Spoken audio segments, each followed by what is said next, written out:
Thank you, everyone, for staying with us. So let's bring home the conversation on the issue of anti-corruption and the war against it. So Professor Sage is the chairman of the Presidential Advisory Committee Against Corruption. He's been talking to us from his home in Lekki area of Lagos.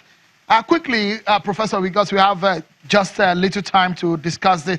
You mentioned the loot and some of these monies, and you mentioned the issue of the budget also. How much of these loot are available and how much of it were plowed into the budget, if you could tell us?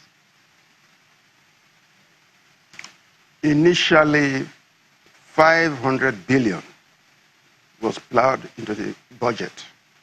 I also have information, although I cannot confirm it, that another 250 billion will soon be added. So you can see what we are talking about, that this government is not only insistent and determined to fight corruption, it is also determined to use the proceeds from this corruption, the proceeds of the criminal acts, in the intervention and assistance of the vulnerable people of Nigeria, of the poorest and the most wretched, to raise them up and make them competent and productive and have their self-esteem back. That's what it is doing now.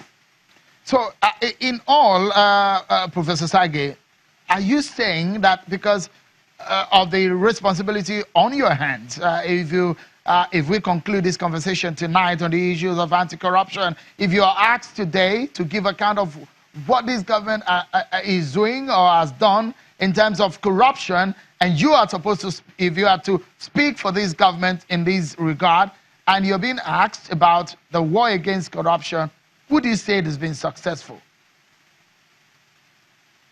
Absolutely. As I said, the concentration is narrowly on the issue of convictions, which are bound to come anyway.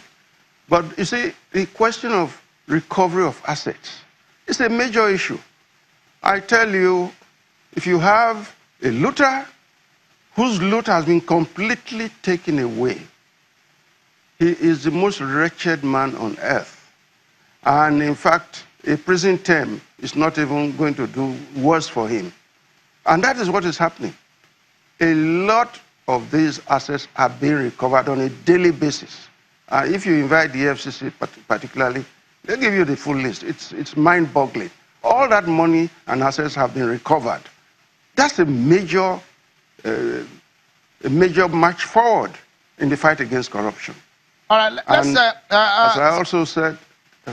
Okay, let me quickly, before we leave you on the program tonight, the $1 billion arms funding that have been approved by the president, do you see any legal infraction in the decision of the president as regarding the responsibility as provided by the Constitution on the issues of appropriations?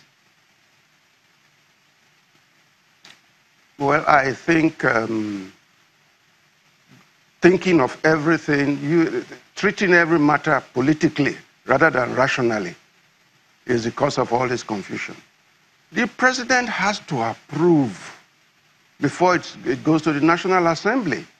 I don't know why, particularly members of the PDP and so on, want to make a mountain out of nothing. If he doesn't approve, how can it go to the National Assembly? In fact, when we talk of an executive bill, it comes from the presidency. And this is exactly what this is. It's going to go to the National Assembly. They will decide whether or not they will approve of it. They will legislate it into law so that it can then be spent on the security of the nation. That will be up to them. The onus will be on them. But there's no doubt about it that the approval of the president simply meant the executive end of the whole appropriation has been done. It now goes to the National Assembly to approve or not before the money is spent.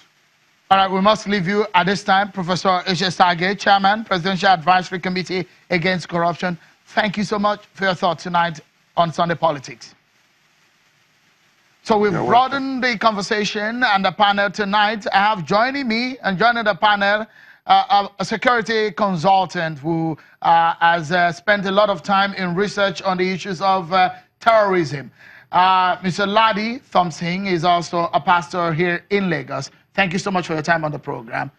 The pleasure is mine. Also, Professor Anthony Kila has been with us, and Mr. Emmanuel Anoidem is the PDP National Legal Advisor. So let's get the conversation started on the issues of security and the $1 billion.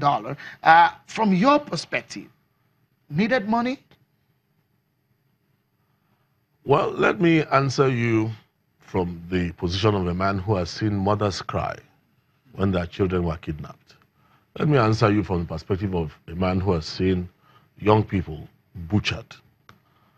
Let me answer you from the perspective of someone who has spoken to young girls who are captured, managed to escape, that if we are going to put a stop and fight terrorism properly in Nigeria, $1 billion may sound like a whole lot of money in Nigeria. But let me give you a good example. If we were to buy a few Chinook helicopters, not even totally weaponized, each helicopter alone, Boeing produces them, and we're not even talking about fitting them with facial recognition, night vision and all that. Each one comes to about $38 million.